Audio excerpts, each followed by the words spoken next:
పోచారం శ్రీనివాసరెడ్డి ఇంటికి CM Revanth chief security officer Chakravarthi గుమ్మి వెళ్లారు. సీఎం ఉన్న టైంలో బీఆర్ఎస్ నేతలు వచ్చి ఆందోళన చేయడంపై ఆయన ఆగ్రహం వ్యక్తం చేశారు. పోలీసులు మీడియా నుంచి వివరాలు అడిగి తెలుసుకున్నారు. ఇందులో పోలీసుల నిర్లక్ష్యం ఉందని సీఎం సీఎస్ఓ చక్రవర్తి నిర్ధారణకు వచ్చారు.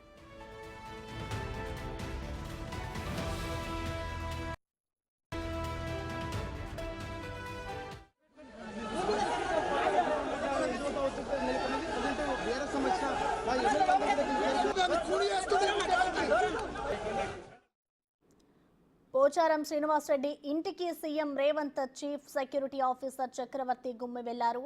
సీఎం ఉన్న టైంలో బీఆర్ఎస్ నేతలు వచ్చి ఆందోళన చేయడంపై ఆయన ఆగ్రహం వ్యక్తం చేశారు. పోలీసులు మీడియా నుంచి వివరాలు అడిగి తెలుసుకున్నారు. ఇందులో పోలీసుల నిర్లక్ష్యం ఉందని సీఎం సీఎస్ఓ చక్రవర్తి నిర్ధారణకు వచ్చారు.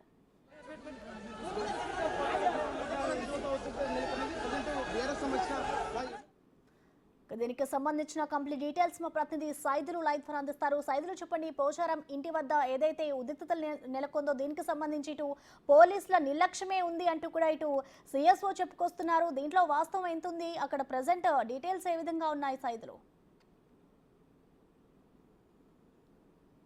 ప్రసన్న, సీఎం రేవంత్ రెడ్డి పోచారం శ్రీనివాసరెడ్డి ఇంటి దగ్గరకు వచ్చిన తర్వాత ఒక్కసారిగా మాజీ ఎమ్మెల్యే అయినటువంటి బాల్క సుమన్ ఇదే గేట్ నుంచి నెట్టుకుంటూ లోపలికి వెళ్లేందుకు ప్రయత్నం చేశాడు. అయితే దాదాపుగా లోపలికి వెళ్లి డోర్ దగ్గరికి వెళ్తున్న సమయంలో ఒక్కసారిగా సీఎం సెక్యూరిటీ అంతా కూడా అలర్ట్ అయిపోయి వెంటనే తనను తీసుకుని బయటకు తీసుకొచ్చి బంజారాహిల్స్ పోలీసులకు అప్పగించారు. ఏదైనప్పటికీ కూడా కొద్దిసేపటి క్రితం అయితే సీఎం సెక్యూరిటీ ఆఫీసర్ చక్రవర్తి గుమ్మి కూడా వచ్చారు. ఇదంతా కూడా పరిశీలన చేశారు. ఖచ్చితంగా పోలీసుల నిర్లక్ష్యం స్పష్టంగా కనిపిస్తుందని చెప్పేసి కూడా తను చెప్తున్న నేపథ్యం కనిపిస్తుంది. సో ఇక ఖచ్చితంగా నిర్లక్ష్యం ఎవరు ఉన్నా కూడా వాళ్ళపై ఈ రోజు ఖచ్చితంగా మెమో కానీ లేదంటే సస్పెండ్ కానీ చేసే అవకాశాలు కనిపిస్తున్నాయి. సో ఇక అంటే ఒక సీఎం లోపల ఉన్నప్పుడు ఖచ్చితంగా చుట్టుపక్కల ఏం జరుగుతుందనేది కూడా ఎప్పటికప్పుడు అలర్ట్ గా ఉండాల్సిన పోలీసులు నిర్లక్ష్యం స్పష్టంగా కనిపిస్తుంది. ఎందుకంటే తను దాదాపుగా 100 మీటర్స్ నుంచి నడుచుకుంటూ వస్తున్న సమయంలో ఎందుకు అడ్డుకోలేదు, అసలు పర్మిషన్ బాల్క సుమన్కి ఉందా లేదా, లేదంటే ఖచ్చితంగా పోలీసులు అడుగుతారు, ఎందుకు లోపలికి వెళ్తున్నారు, లోపల సీఎం ఉన్నారని చెప్పేసి అడుగుతారు.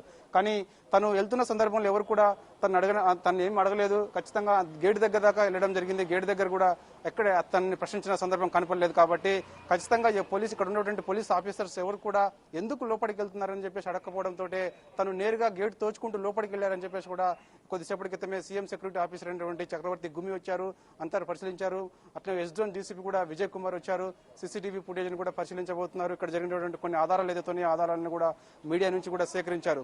ఖచ్చితంగా బాల్క సుమన్ ఆ విధంగా ఆ గేట్ తోచుకుంటూ దాదాపుగా సీఎం లోపల ఉన్న రూమ్ లోకి వెళ్లేందుకు ప్రయత్నం చేశారు. కాబట్టి పలు సెక్షన్ల కింద బాల్క సుమన్ పై కూడా కేసులు నమోదు చేసే అవకాశం అయితే కనిపిస్తుంది. ప్రస్తుతం అయితే మాత్రం పోచారం శ్రీనివాసరెడ్డి ఇంటి దగ్గర ఎటువంటి ఉద్రిక్తత పరిస్థితులు నెలకొండా ఉండేందుకు ఇప్పటికి మొత్తం సెక్యూరిటీని పెట్టారు. చుట్టుపక్కల అంతా కూడా ఇంటెలిజెన్స్ ఆఫీసర్స్ అంతా కూడా అక్కడక్కడ ఉన్నారు.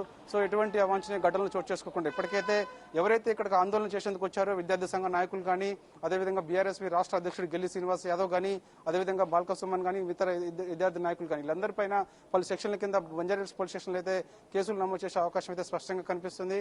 సో ఏదేమైనప్పటికీ కూడా నిర్లక్ష్యం ఎవరున్నా సరే, అటు పోలీసులున్నా లేకపోతే తను బలవంతంగా లోపలికి వెళ్లేందుకు ప్రయత్నం చేసినా ఖచ్చితంగా ఎవరి పేరైనా సరే ఖచ్చితంగా చర్యలు తీసుకునే అవకాశం అయితే కనిపిస్తుంది. కాసేపట్లో కూడా మనకి ఒక క్లారిటీ వచ్చే అవకాశం కనిపిస్తుంది. ఏదేమైనా సరే, ఎందుకంటే సీఎం లోపల ఉన్నప్పుడు ఖచ్చితంగా చుట్టుపక్కల అంతటా కూడా ఎప్పటికప్పుడు పర్యవేక్షణ చేయాల్సిన పోలీసులు ఎందుకు అంత నిర్లక్ష్యంగా ఉండాల్సి వచ్చింది, తను నేరుగా గేట్ తోచుకుంటూ లోపలికి వెళ్లేదాకా ఏం చేస్తున్నారని చెప్పేసి కూడా కాసేపటికి నిర్ధారణకు వచ్చారు చక్రవర్తి గుమ్మి. సో దీనిపై కూడా సీఎంకి అన్ని కూడా ఆధారాలు సేకరించి ఒక నివేదికను ఇవ్వబోతున్నారు. సో ఈ నివేదికను ఇచ్చిన తర్వాత ఇక తదుపరిగా ఎలాంటి చర్యలు ఉండబోతున్నాయి అనేది కూడా మనకి ఒక క్లారిటీ రావాల్సి ఉన్నది. సో ప్రస్తుతం అయితే మాత్రం పోచారం శ్రీనివాసరెడ్డి ఇంటి దగ్గర అయితే చుట్టం బందోబస్తు ఉంది. సో ఎటువంటి అవాంఛనీయ ఘటనలు చోటు చేసుకోకుండా ప్రస్తుతం అయితే అంటే పోలీసులందరూ కూడా అలర్ట్ గానే ఉన్నారు. సో ప్రస్తుతం అంటే ఇప్పుడు వచ్చినటువంటి విద్యార్థి సంఘ నాయకులు అయితే ప్రస్తుతం ఇక్కడికి రారు, కానీ కాకపోతే మాత్రం ముందస్తుగా మరెవరైనా ఇక్కడికి వచ్చే అవకాశం ఉంటుందా లేదా అనేది కూడా ఉంటే మాత్రం ఇలాంటి ఘటనలు చోటు చేసుకోకుండా ఉండేందుకు మాత్రం కొంత బందోబస్తును అయితే ఏర్పాటు చేశారు. ప్రసన్న.